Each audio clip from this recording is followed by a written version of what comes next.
Bonjour, c'est Ursule encore. Aujourd'hui, nous allons parler de notre relation avec Jésus versus notre relation avec nos parents. Sujet délicat, n'est-ce pas? Donc voilà. Alors, s'il y a vraiment une relation qui est solide, c'est souvent la relation entre les enfants et puis les parents. Et bon, plus les enfants grandissent, plus cette relation-là, elle est, en tout cas, plus la ficelle est solide. Et très souvent, les enfants finissent par devenir les amis de leurs parents. Ils se confient beaucoup de choses et ils sont proches, surtout pour ceux-là, ces enfants-là qui grandissent en Occident, loin de la grande famille biologique. Et finalement, ils sont pris soit peut-être avec papa et maman, ou bien avec papa et maman, et puis quelques cousins qui sont là.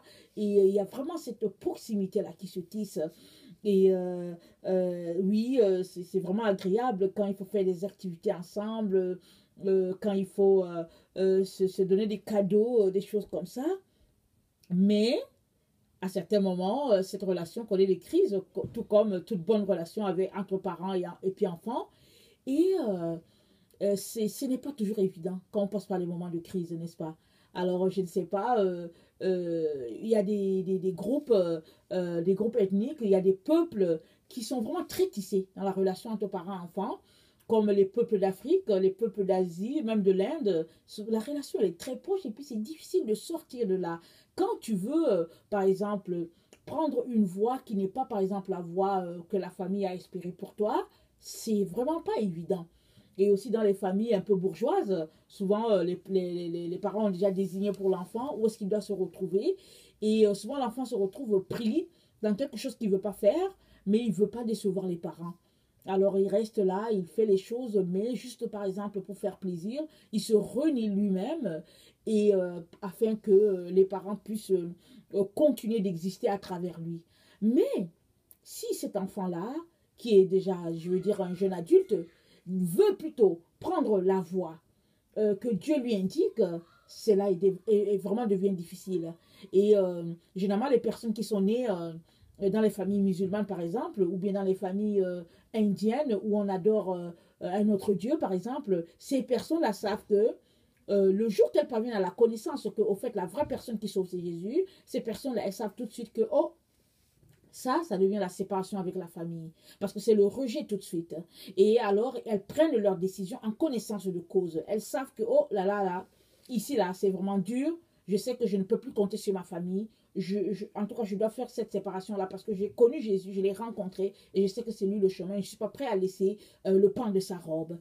Mais généralement, les personnes qui grandissent dans les familles chrétiennes, alors très souvent, bon, elles grandissent peut-être oui, dans une relation avec Jésus, mais souvent il y a un peu de religion ou bien de religiosité. Il y a certaines petites choses, de telle sorte que quand un enfant qui grandit dans une famille chrétienne vient voir ses parents pour lui dire, pour leur dire par exemple que, au fait, exemple, Jésus m'appelle à être un exemple pasteur, souvent les parents, ils sont sous le choc parce qu'ils se disent, mais non, oui, nous, au fait, on est chrétiens, on aime le Seigneur, mais par exemple, on aimerait que toi, tu sois médecin, par exemple.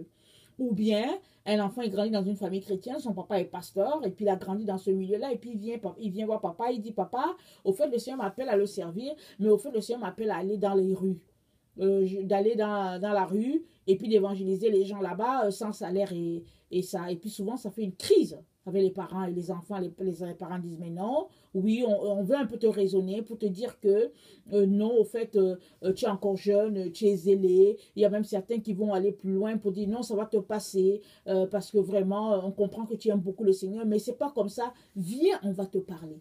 Alors, mais Jésus a dit, il a dit, si quelqu'un ne m'aime pas plus que son père et sa mère, cette personne n'est pas digne de moi.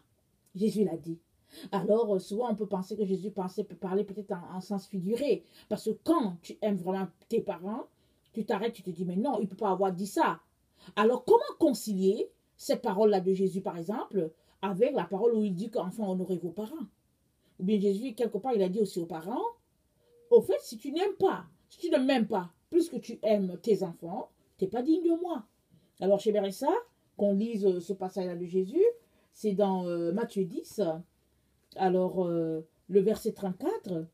au verset, je pense, 41. Il dit ceci, ne croyez pas que je sois venu apporter la paix sur la terre. Je ne suis pas venu apporter la paix, mais l'épée. Car je suis venu mettre la division entre l'homme et son père, entre la fille et sa mère, entre la belle-fille et sa belle-mère, et l'homme aura pour ennemi les gens de sa maison. Celui qui aime son père ou sa mère plus que moi n'est pas digne de moi. Et celui qui aime son fils ou sa fille plus que moi n'est pas digne de moi. Celui qui ne prend pas sa croix et ne me suit pas n'est pas digne de moi. Celui qui conservera sa vie la perdra, et celui qui perdra sa vie à cause de moi la retrouvera. Celui qui vous reçoit me reçoit, et celui qui me reçoit reçoit celui qui m'a envoyé. Celui qui reçoit un prophète en qualité de prophète recevra une récompense de prophète, et celui qui reçoit un juste en qualité de juste recevra une récompense de juste. Et quiconque donnera seulement un verre d'eau froide à l'un de ses petits, parce qu'il est mon disciple, je vous le dis en vérité, il ne perdra point sa récompense. Donc nous voyons ici que, au fait, Jésus nous dit tout de suite, il dit, au fait, il est venu, non pas apporter la paix, mais il est venu apporter l'épée. Il dit, je suis venu mettre la division entre l'homme et son père, entre la fille et sa mère, entre la belle-fille et sa belle-mère, et l'homme aura pour ennemi les gens de sa maison. C'est quand même fort, hein? Jésus l'a dit. Alors, est-ce que Jésus lui-même l'a vécu? Est-ce que Jésus l'a vécu? Moi, je vais vous dire que Jésus l'a vécu. Souvenez-vous, je ne vais pas lire le passage, mais quand il avait 12 ans, c'est je pense que dans Luc 2, c'est dit que Jésus est parti avec ses parents à Jérusalem, et pendant que c'est Luc 2, le 41 et 51, et Jésus, il a échappé à la surveillance de ses parents. Et est-ce qu'il a échappé? Mais il s'est retrouvé dans le temple, et puis ils étaient là certainement avec les parents, mais les parents sont partis, sont retournés avec le groupe qui était venu, et Jésus est resté, il a enseigné les gens. Et quand les parents sont venus, ils lui ont dit, mais au fait, pourquoi tu as fait ça? Est-ce que tu ne sais pas que tes parents et ton père et moi, nous te cherchons? C'est ça que Marie a dit. Alors Jésus leur a dit, pourquoi et Jésus leur a dit, ne savez-vous pas, pardon, que je dois faire la volonté de mon Père? Alors, vous voyez, il avait 12 ans, il n'a pas hésité à faire ce que lui a demandé le Père. On ne sait pas, est-ce qu'à cet âge-là, est-ce qu'à un moment donné, il voulait partir avec ses parents et il a entendu la voix lui dire, non, non, non, c'est l'occasion, c'est le moment que je veux que tu lises ce qui est écrit dans le livre d'Ésaïe. On ne sait pas, ce n'est pas dit. Parce que la Bible nous dit qu'il y a beaucoup de choses que Jésus a faites qui ne nous est pas rapportées dans les Écritures. Alors, on ne sait pas ce qui s'est passé, mais toujours est-il que Jésus, à 12 ans, a décidé de ne pas suivre ses parents, mais décidé de faire la volonté de son Père, et il est resté dans le temple. Et ses parents sont revenus, évidemment, le chercher, et la même parole nous dit qu'au fait, Jésus les a suivis, et il leur était soumis. Alors, donc, ça laisse entendre qu'au fait, il devait faire quelque chose que le Père lui a demandé, et puis il l'a fait. Et vous savez que ça nous arrive à tous, hein. En tout cas, pour ceux-là qui marchent avec le Seigneur, qui veulent faire sa volonté, il arrive que, oui, le Seigneur peut te dire carrément de faire quelque chose qui n'a rien à voir avec ce que tes parents t'ont enseigné, ou bien tu peux être là avec tes parents, peut-être vous planifiez d'aller à une telle ville, et puis le Seigneur te dit, non, je ne veux pas que tu ailles avec eux, je veux que tu restes à la maison avec moi, j'ai quelque chose à te dire. Pendant qu'ils laissent-les aller, et puis pendant qu'ils vont partir, toi et moi, nous allons parler, on va s'entretenir de quelque chose. Alors, ça, c'est des choses qui arrivent fréquemment aux personnes qui sont proches du Seigneur, qui marchent avec le Seigneur. Et évidemment, c'est une situation qui met beaucoup les gens mal à l'aise, et puis qui peuvent même créer des crises.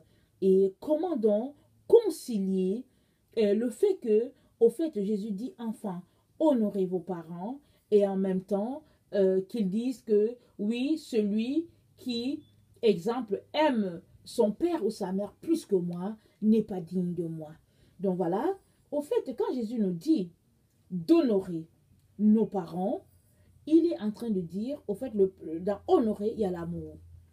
Alors, c'est-à-dire, tu dois aimer tes parents, vraiment, leur rendre tout l'honneur, toute la gloire. Et aimer les parents, c'est faire la volonté de Dieu avant tout. Vous voyez? Parce que souvent, au fait, quand on est attaché à nos parents, on a l'impression que aimer les parents, c'est faire tout ce qu'ils nous disent. Et nous savons qu'il y a des sociétés où, quand bien même la personne a 50 ans, les parents réussissent à faire pression sur la personne pour dire au fait, tu es notre fils, et la Bible a dit que l'enfant doit être soumis aux parents et tout. Ça dit, il y a des sociétés où tu seras enfant toute ta vie. Alors, si toi qui m'écoutes, tu es quelqu'un qui est pris dans ce piège, j'aimerais tout de suite te dire qu'au fait, là encore, tu as besoin de retrouver la lumière de Jésus. Parce qu'on est enfant à un certain moment, mais à partir du moment où on devient adulte, et même en Israël, à 12 ans, les jeunes, ils deviennent des garçons, ils deviennent, je vais mettre entre guillemets, des adultes. Ils peuvent maintenant être indépendants, séparés maintenant de maman, parce que s'ils vivaient avec maman et tout, ils se retrouvent à se retrouver avec les jeunes, avec les hommes, à être formés pour être des leaders. Donc, aujourd'hui, dans la société occidentale, ça commence à 18 ans. Et puis, bon, bon mondialement, on dit que ça commence à 18 ans. Mais officiellement, on sait que, bon, à 21 ans, quelqu'un à 21 ans, on commence à le mettre parmi les adultes. Mais il y a des sociétés où, quand bien même la personne a 40 ans, 60 ans, les parents continuent de dire hey, mais tu es notre fils aîné, et puis on veut que tu fasses ceci, on veut que tu fasses cela. C'est de ça que Jésus est en train de parler. Jésus est en train de dire si tu veux me suivre, si tu veux faire ma volonté, alors il est très important que tu laisses de côté la volonté de tes parents et que tu me suives. Parce que tu ne peux pas aimer tes parents plus que tu ne m'aimes. Parce qu'au fait, je suis suffisant pour toi. Je suis la personne que tu as besoin, la seule personne dont tu as besoin pour pouvoir accomplir ta destinée. Nous sommes venus sur la terre, oui, Jésus nous a donné comme des cadeaux à nos familles, à nos parents, mais il est très important pour chacun d'arriver à une époque de sa vie de dire, ok, papa, maman, écoutez, je suis maintenant adulte et puis je crois qu'au fait, il faut que j'aille dans la direction que le Seigneur va me diriger. Ou bien il est important, pardon, que j'aille dans la direction que le Seigneur m'indique. Et très souvent, quand les parents ont mis vraiment tout leur amour et puis tout sur l'enfant et que peut-être ils ont pensé à un poste ou bien à une carrière pour leur enfant, alors ils sont très déçus et souvent même ils font une sorte de manipulation ou bien de pression malsaine sur l'enfant au fait pour que l'enfant se sente mal et que l'enfant cède. Donc il y a certains qui finissent par céder parce qu'ils ne veulent pas faire mal aux parents. Ils aiment tellement les parents, ils ne veulent pas les froisser. Mais Jésus a dit, si quelqu'un aime ses parents plus que moi, cette personne n'est pas digne de moi. Et il a dit aussi aux parents, si vous aimez vos enfants plus que moi, vous n'êtes pas digne de moi. N'oublions pas qu'il y a un passage où Jésus a dit, nul n'est prophète chez soi. Cela veut dire tout simplement qu'au fait, tel que nous sommes, vivant avec nos familles, très souvent, si le Seigneur nous donne des messages, dans la famille, les gens seront plus portés à écouter quelqu'un qui vient de l'extérieur, leur donner le message que toi qui es à l'intérieur, parce qu'ils se disent que, mais attends, on a grandi ensemble, et puis pour qui se prend-il? Moi, je connais toutes ses faiblesses. Et puis souvent, quand on connaît les faiblesses de quelqu'un, on se dit, mais non, Dieu ne peut pas lui parler. Il fait trop de bêtises de cette personne-là, excusez, et puis Dieu ne peut pas lui parler. Il raconte n'importe quoi. Et Jésus a vécu ça, hein, parce que vous vous rappelez, à un moment donné, je ne sais plus, je pense que c'est dans le livre de Jean, au fait, il partait pour la fête, je pense, à Jérusalem, et puis ses frères lui ont dit qu'écoute, écoute, pourquoi tu restes ici? Vas-y, puisque, écoute, pourquoi tu te caches? Puisque tu es prophète, ou bien puisque Dieu te parle, mais vas-y, va te montrer aussi. Et puis Jésus leur a dit, mon heure n'est pas encore arrivée. Et puis à quelque part, les gens lui ont dit, au fait, ta mère et puis tes frères sont ici. Et puis Jésus a dit, qui sont ma mère et puis mes frères? Et il a pointé, il a dit que vous êtes ma mère, mes frères. Parce qu'au fait, celui-là qui fait la volonté de mon père, c'est celui-là qui est mon frère, ma soeur. Donc, ce passage-là sous-entend qu'au fait, il y a eu un petit malentendu à la maison. Et puis, bon, peut-être que les frères de Jésus trouvaient peut-être qu'il exagérait. Parce que Jésus faisait des miracles. Et puis, on trouvait que, bon, au fait, on le voit, on dort ensemble, et puis il nous dit que Dieu lui parle. Vous savez, ça arrive toujours dans les familles. Mais, Jésus dit, si tu aimes ton père ou ta mère plus que moi, alors tu n'es pas digne de moi. Et cela nous interpelle, nous tous. Ça t'interpelle toi, ça t'interpelle moi. Et j'aimerais vous dire que ce passage-là, ce n'est pas un passage isolé. J'aimerais vous dire que ce passage-là, tout le monde, à un moment donné, arrive à être confronté à cela. Si tu n'as pas été confronté à ce passage-là, c'est vraiment de te poser des questions si vraiment tu marches selon Dieu ou bien si vraiment tu continues juste de suivre ce que tes parents te disent. Parce que quand tu marches vraiment avec le Seigneur et que tu veux faire sa volonté, Jésus va s'organiser d'une manière ou d'une autre pour te mettre dans une situation où tu devras choisir parce qu'il veut il veut être ton seul enseignant. N'oublions pas, il y a un autre passage qui dit que la personne est venue voir Jésus qui a dit, Jésus, je te suivrai partout, mais laisse-moi d'abord aller ensevelir mon père. Et puis Jésus a dit que bon, laisse les morts ensevelir leurs morts. Et puis toi, suis-moi. Et je ne pense pas que la personne avait suivi Jésus. Parce qu'au fait, on arrive toujours, dans notre marche avec le Seigneur, on arrive toujours à un moment où on est confronté à aller plus loin. Donc vraiment, chers frères et chères sœurs, sachez que, au fait, c'est le chemin de toute personne qui veut suivre Jésus. Il arrive que, pour grimper la montagne, il arrive que tu puisses t'arrêter pour enlever la pierre qui est sous tes pieds ou bien pour enlever le bois qui est là qui t'empêche de passer. Et souvent, il se pourrait que le bois soit vraiment la décision que, par exemple, les parents ont voulu pour toi. Il se pourrait que la pierre soit vraiment une situation qui, par exemple, cause une cassure dans ta relation avec un membre de ta famille. Mais si vraiment tu aimes Jésus, au fait, tu n'as pas le choix que vraiment de pouvoir dire, ok Seigneur, je t'aime, je vais te remettre mes parents, prends soin d'eux et toi tu vas suivre Jésus. Et j'aimerais vraiment nous encourager à ne pas nous limiter avec la réaction de nos parents. Parce qu'au fait, c'est le chemin de toute personne qui veut suivre Jésus. Au fait, il va arriver un moment de ta vie où les gens qui sont les plus proches de toi ne te saisiront pas. Il va arriver que même peut-être ta femme ou ton mari ne te saisira pas. Mais si tu as clairement entendu la voix de Jésus, alors ne t'arrête pas à ça. Oui, tu vas souffrir. Oui, tu vas pleurer. Mais tu montreras ton amour à ta famille en obéissant au Seigneur Jésus.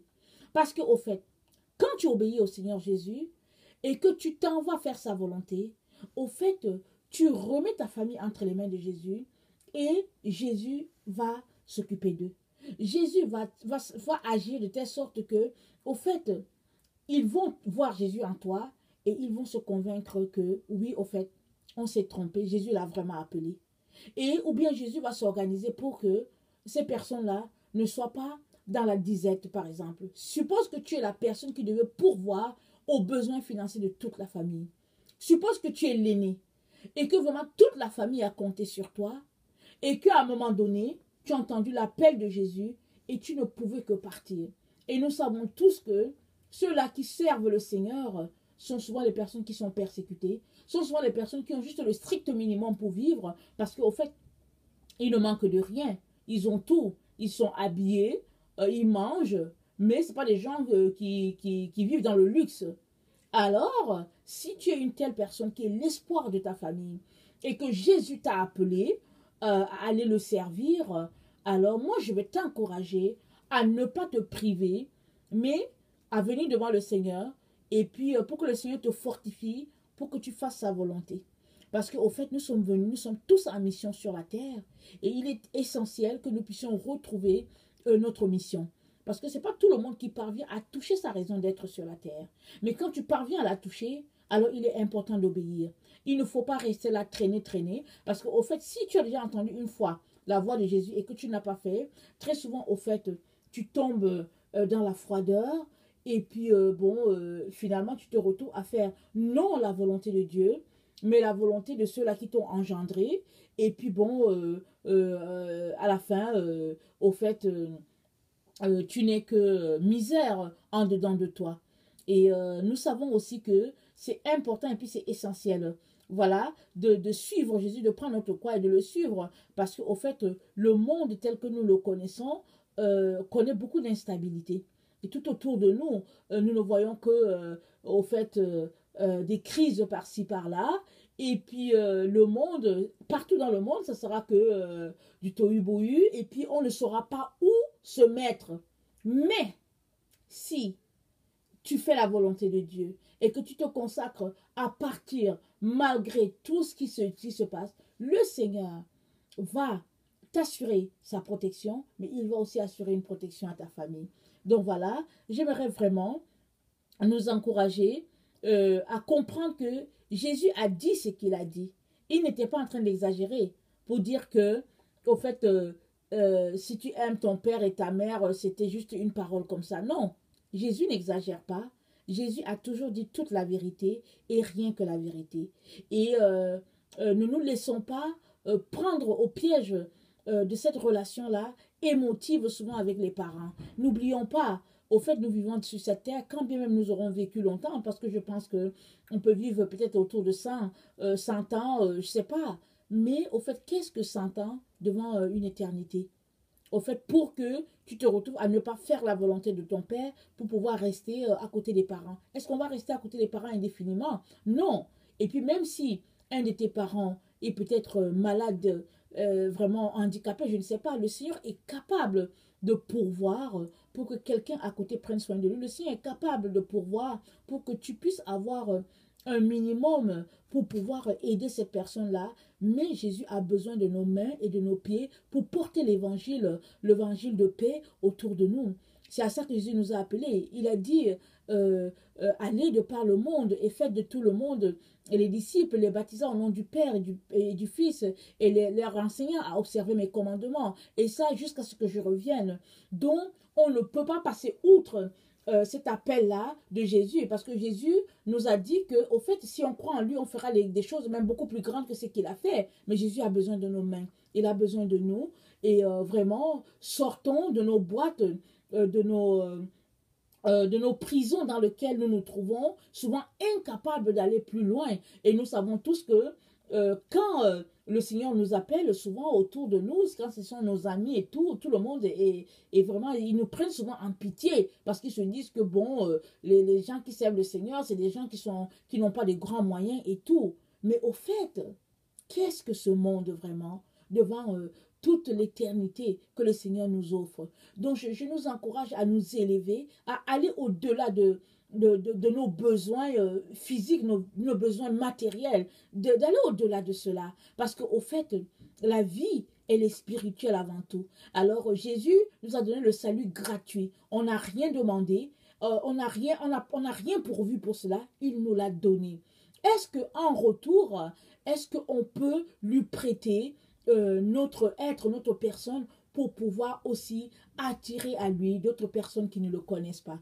Donc voilà, j'aimerais vraiment nous encourager à aller dans la présence de Dieu, à prendre du temps avec le Seigneur, à chercher sa face, à prier pour les nôtres, pour nos enfants, pour nos familles, afin que le Seigneur nous garde en lui, afin que le Seigneur, nous sauve dans toute sa grâce.